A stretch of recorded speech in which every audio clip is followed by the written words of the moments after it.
नमस्कार, बहुत स्वागत है आपका। प्राइम डिबेट देख रहे हैं आप, आपके साथ में जेपी शर्मा। अलवर गैंगरेप कांड से हर संवेदनशील आदमी का दिल रो रहा है। इससे पहले हाथरस कांड को लेकर भी इसी तरह आंसू निकले थे और 2 साल पहले प्रियंका रेड्डी के मामले में भी। और ये तो वो मामले हैं जिन पर कारण भले ही कुछ भी रहे हों, लेकिन जिन पर लोगों की, दुनिया की नज़रें ठहर गई। नहीं तो बहुत से मामले ऐसे भी हैं जहाँ पीड़िता की पीड़ा से दुनिया दो चार भी नहीं हो पाती और इस सिलसिले के कारण समझ से परे हैं। पुराने कानून सख्त भी हो गए, नए कानून बन गए, अलग अदालतें हैं और प्रोसिक्यूशन की रफ्तार पर भी काम हो रहा है, लेकिन दरिंदे कहीं ना कहीं अपनी दरिंदगी का नया जख्म दे जाते हैं। तो आधी आबादी का खौफ दूर करने का क्या तरीका हो सकता है? आज प्राइम डिबेट में सर बात होगी इन सवालों के जरिए कि कानून कड़े हुए लेकिन नहीं रुक रहे महिला अपराध, कारण क्या? रैपिड प्रोसिक्यूशन की कमी की वजह से क्या ये कानून बेअसर हैं? सरकारें कटघरे में हैं लेकिन समाज की क्या कोई जिम्मेदारी नहीं?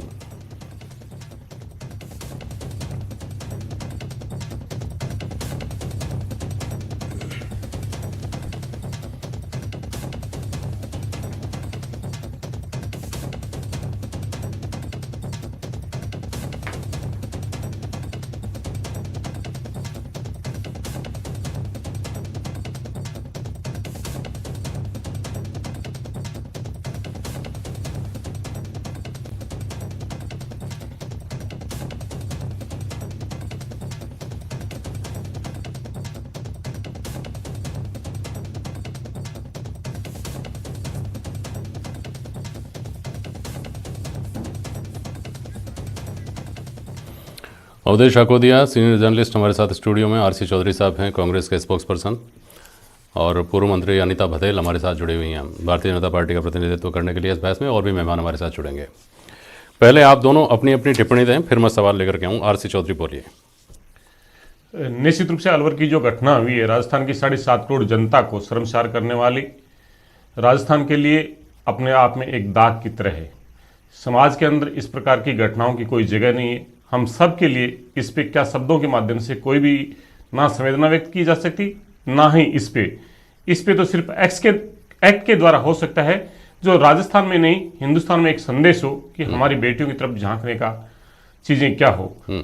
और मुझे लगता है कि राजस्थान सरकार संवेदनशीलता के साथ में जो पूरी पुलिस है वो लगी हुई है। जैसे ही अपराधी हाथ में आए, निश्चित रूप से आपने बहुत अच्छी बात कही जेपी जी, जल्दी से जल्दी प्रोसीजर के द्वारा पॉक्सो कोर्ट के अंदर राजस्थान के पहले भी 26 दिनों में फांसी की सजा दिलाई है। और उम्मीद करते हैं कि इस प्रकार पुनः प्रवृत्ति के साथ में ये सजा मिली। अनीता बदेल जी। जेपी शर्मा जी, अभी मैंने आपको सुना जी। 2 चीजें आपने कही कि समाज कहीं सुन्न हो गया है, सरकारों की जिम्मेदारी कितनी है ना। आरसी चौधरी जी को भी सुना मैंने। 2 चीजें मैं आपसे सहमत हूं कि निश्चित रूप से ये समाज को शर्मसार करने वाली घटनाएं हैं जी।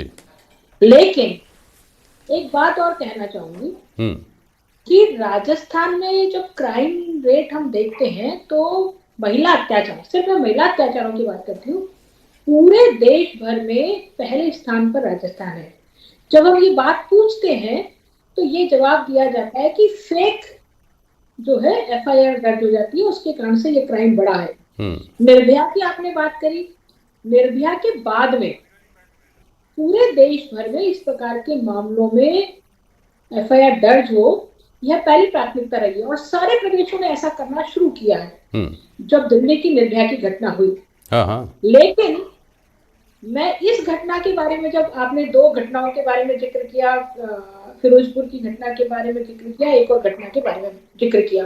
फिरोजपुर की घटना के बारे में जैसा जिक्र आपने किया, तुरंत मेरे आंखों के सामने एक चलचित्र घूमा जिसमें प्रियंका गांधी वाड्रा जी और फिर राहुल गांधी जी वहां गए, पीड़िता से मिले, लड़की हूँ, लड़ सकती हूँ का संदेश उन्होंने दिया।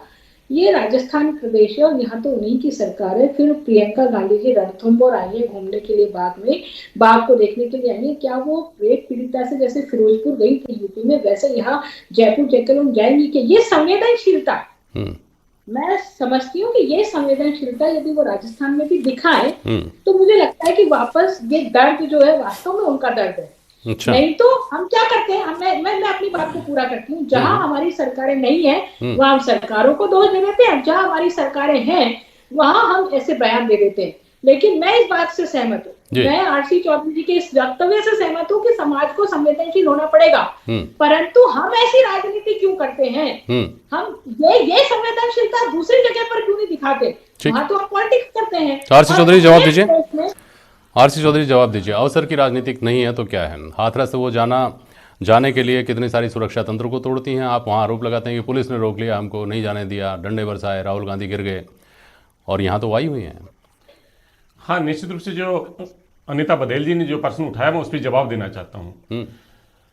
घटनाएं जो होती हैं, घटनाओं पे कानून है वो सजा देता है, व्यक्ति सजा नहीं देता। सरकार की संवेदनशीलता होती है कि वो उसके प्रति कितनी तत्परता दिखाती है, कितने कम समय में उसको सजा दिलाती है।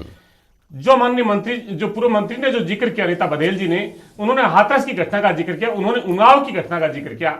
हाथरस की घटना के अंदर उस बेटी को पुलिस के पहरे में आधी रात को जला दिया जाता है। वहां पे आप जैसे मीडिया के साथियों को पहुंचने नहीं दिया जाता है, उनके परिवार के लोगों को दूसरों से मिलने नहीं दिया जाता है। हम कहना चाहते हैं, आज भारतीय जनता पार्टी का प्रतिनिधिमंडल अलवर गया है, हम आप जाइए वहां पे एसएमएस में मिलिए। ये जो दोहरा चरित्र होता है ये समाज के लिए नहीं, सरकार का आईना दिखाता है। भारतीय जनता पार्टी की सरकार ने अपराधियों को संरक्षण दिया, और जिस बेटी के साथ अत्याचार और दुष्कर्म हुआ उसको पुलिस के पहरे में आधी रात को जला दिया गया।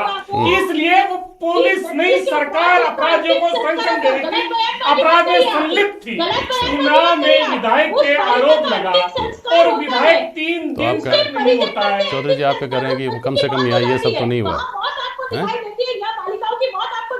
चौधरी साहब यही कहना चाह रहे हैं कि कम से कम ये सब तो नहीं हुआ है। सरकार जो कानून है, कानून का काम हो, कानून का राज हो। और यही होता है, एक तो राज का कानून होता है और एक कानून का राज होता है। राजस्थान के अंदर कानून का राज है, राज का कानून नहीं। अनिता जी,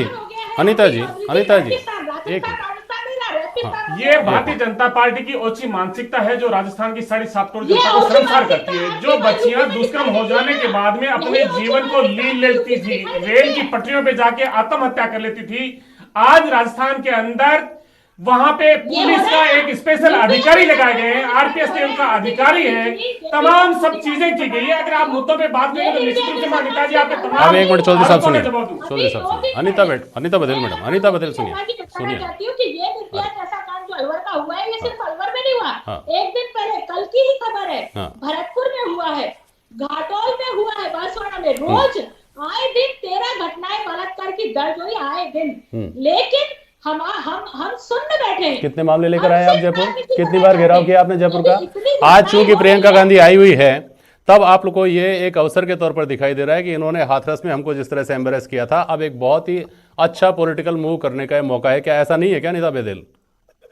जेपी शर्मा जी, मैं आपको बता रही, आपने जिक्र किया, मैंने जिक्र नहीं किया था। आपने हाथरस की घटना का जिक्र किया, आपने दूसरी घटना का जिक्र किया तो मुझे ध्यान आया। आपने स्टार्टिंग में अनिता जी, इस डिबेट में भले ही मैंने जिक्र किया हो, लेकिन दिन भर से आपके स्पोक्स पर्सन है ना, 2 दिन से उसी का जिक्र कर रहे हैं, उसी की बात कर रहे हैं, और वही आज लेकर गए थे रणथंभौर। मैं आपको ये जो संवेदनशीलता, लेकिन मैं वही बताना चाह रही हूँ, मैं महिला हूँ इसलिए मैं इस दर्द को बहुत अच्छे से जान सकती हूँ।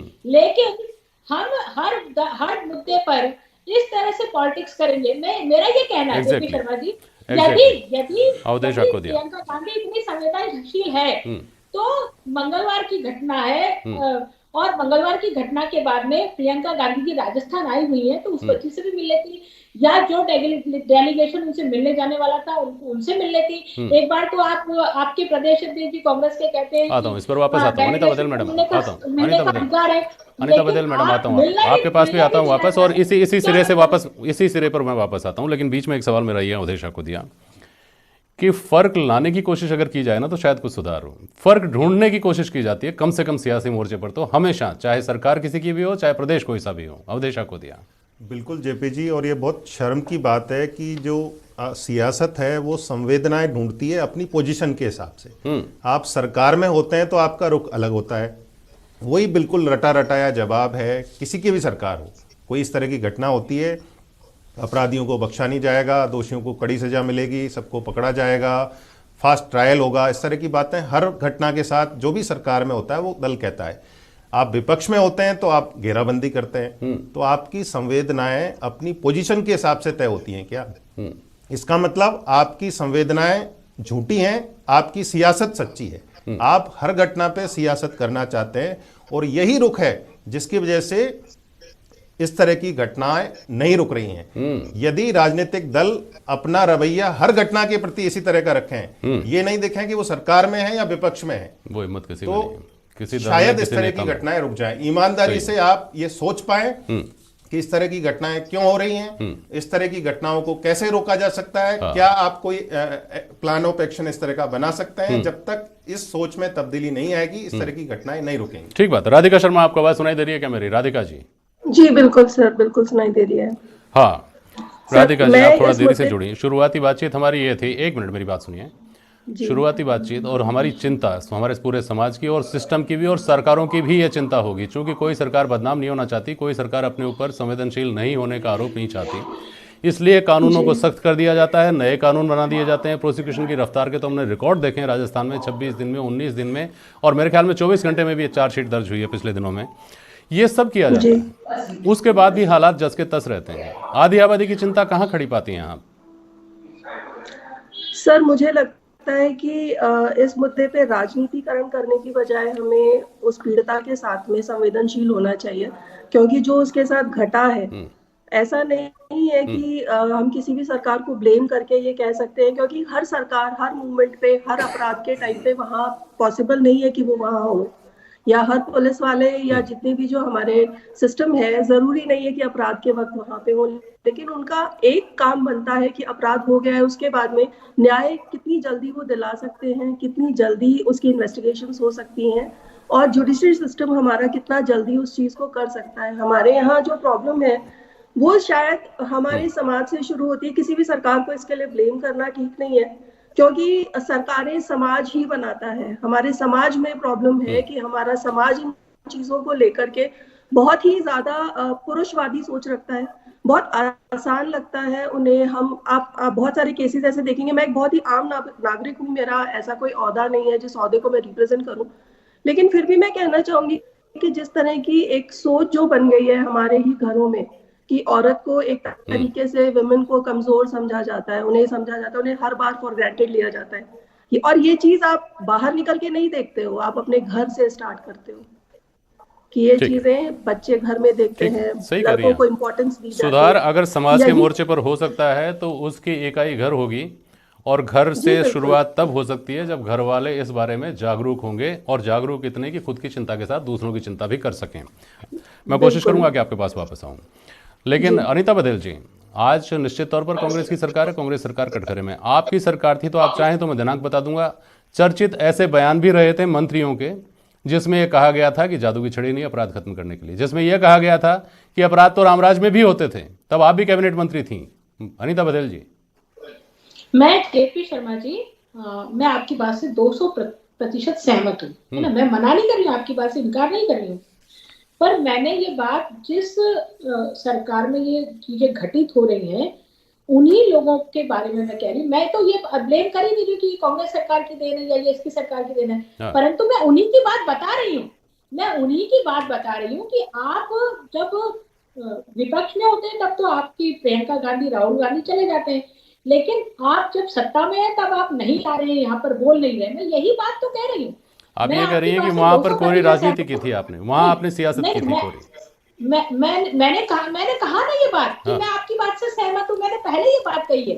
तो राजनीति नहीं हो रही थी। मैं राधिका जी की बात से 100% सहमत हूँ, पर मुझे एक बात बताइए कि जो लोग यहाँ बोल रहे हैं, जिस पार्टी के प्रतिनिधित्व के रूप में आए हैं, क्या वो इस बात को छोड़ देंगे? क्या ये प्रण लेकर के यहाँ जाएंगे कि हम ये बात छोड़ देंगे क्योंकि यहाँ सत्ता है इसलिए हम छोड़ेंगे? नहीं, यही बात मैं कहना चाहती हूँ कि सत्ता हो या ना हो, लेकिन हम ये बात कहें कि अपराध, अभी आपने बात कही कि प्रोसिक्यूशन की हम सरकारें जो है वो अपनी ओर से नए कानून बनाती है। अब हमारी राजनीति में इतनी आदर्शवादी स्थिति तो अनीता जी अभी हाल फिलहाल तो सपनों में ही है। पार्टी कोई सी भी हो, सरकार किसी की भी हो। आरसी चौधरी साहब, लेकिन एक सवाल का जवाब तो दीजिए कि प्रधानमंत्री के काफिले को जब पंजाब में, एक मिनट सुनिए ना अनीता बघेल सुनिए ना। आरसी चौधरी साहब, प्रधानमंत्री जी के काफिले को जब रोका गया, एक मिनट सुनिए ना अनीता जी, तब आप लोगों की पार्टी के प्रवक्ताओं ने बार बार ये कहा कि क्या दिक्कत थी, मिल लेते, बात कर लेते, क्या समस्या थी सुन लेते, ज्ञापन ले लेते। तो वही सवाल आज भाजपा वाले पूछ रहे हैं कि यहाँ आई हुई हैं तो ज्ञापन ले लेती, सुन लेती, क्या समस्या है, क्या पीड़ा है। यहाँ तो कोई जान का खतरा भी नहीं था। चौधरी जी। जेपी जी, सबसे पहले तो निश्चित रूप से मैं आपके तमाम आरोपों का जवाब देना चाहता हूं, क्योंकि मैं एक संवेदनशील सरकार का नहीं, किसी भी, मैं भारतीय जनता पार्टी की प्रवक्ता का जवाब देना चाहता हूं, उस नेत्री का जवाब देना चाहता हूं, किसी भी व्यक्ति का जवाब देना चाहता हूं, क्योंकि राजस्थान के अंदर कांग्रेस की सरकार है और मैं कांग्रेस पार्टी का प्रतिनिधित्व करता हूं। यहाँ पे तमाम तल्ख आरोपों का जवाब देना चाहता हूं। लेकिन आपने बहुत अच्छी बात कही कि ओछी राजनीति नहीं होनी चाहिए। ओछी राजनीति का जिक्र मैं इसलिए करना चाह रहा हूं कि देखिए, बोलने दीजिए आप। अगर मैंने आपको बोलने के लिए बिल्कुल व्यवधान नहीं डाला, आप बोलने दीजिए। अगर आपको लगता है कि संवेदनशीलता बची है आप में थोड़ी बहुत भी, तो बोलने का अवसर दीजिए। अनिता जी, अनिता जी, मैं कहना चाहूंगा कि जब जब जब जब राज का कानून का डंडा चलेगा, जहां कानून का राज खत्म होगा, वहां पे कांग्रेस का कार्यकर्ता और कांग्रेस का नेतृत्व सदैव खड़ा मिलेगा। चाहे जम्मू के अंदर आसिफा के साथ में जब दुष्कर्म हुआ था, तब उसके साथ में कौन लोग, किस दल के लोग थे जो तिरंगा लेके अपराधियों के साथ में खड़े थे। उन्नाव और बोलिए उन्नाव और हाथरस की जो घटना थी, वहां पे क्या हो रहा था, इसलिए हम कह रहे हैं कि आप जाइए वहां पे, तमाम लोग जाइए वहां पे। जब अगर न्याय नहीं होगा तो कांग्रेस का हर कार्यकर्ता, प्रियंका गांधी है, अशोक गहलोत है, अरुण डोटासरा है। ठीक है, तो मेरे सवाल का जवाब तो नहीं आया चौधरी जी, सीधा जवाब तो नहीं आया। अगर हर कार्यकर्ता प्रियंका गांधी है तो फिर हाथरस में प्रियंका गांधी जी को ही जाने की क्या थी फिर। लेकिन ठीक है, चलिए, अब मैं अवधेश को दिया। एक बात ये समझने की कोशिश करनी चाहिए, सिस्टम को भी करनी चाहिए। अलवर को लेकर 2 दिन पहले पुलिस बेड़े के मुखिया ने कहा कि वहाँ जामताड़ा बन गया है, अलवर में ही लिंचिंग होती है, अलवर में ही गैंगरेप कांड 2-3 सामने आ गए। उसके बाद निश्चित तौर पर वहाँ 2 IPS अधिकारियों को उसको 2 जिलों में बांट करके कोशिश की गई है कि वहाँ अपराध थमें। लेकिन इस दिशा में और काम किए जाने की जरूरत नहीं महसूस होती है कि अवधेशा को क्या? बिल्कुल, देखिए, अलवर बहुत एक संवेदनशील जिला है और इस तरह के प्रयास सरकार की तरफ से भी किए गए कि वो उसी संवेदनशीलता के साथ अपराध वहां पर नियंत्रण में आए, लेकिन आ नहीं रहा है। आपने 2 वहां पर IPS अधिकारी बिठा दिए, 2 SP कर दिए, उसके बावजूद भी अपराध की जो घटना है वो दिनों दिन बढ़ रही हैं। और इस तरह के सामान्य अपराध नहीं, जो बिल्कुल हीनियस क्राइम होते हैं, उस तरह की घटनाएं वहां पर सामने आ रही हैं, जो सरकार को कटघरे में खड़े करते हैं, सरकार की छवि को खराब करते हैं। तो सरकार को इसके बारे में नए सिरे से सोचना चाहिए, क्योंकि वो एक सामान्य जिले की तरह उसको नहीं देख सकते। एक सीमावर्ती जिला है, वहां पर कई तरह के प्रारूप हैं अपराध के, तो उन पर नियंत्रण के लिए DGP को और सरकार को नए सिरे से सोचना चाहिए, जिस वजह से इस तरह की घटनाएं वहां पर सामने नहीं आए। निर्भया के सेहतमंद होने की दुआओं के साथ प्राइम डिबेट में शामिल होने के लिए आज आप सभी का शुक्रिया। आज के लिए बस इतना ही। नमस्कार।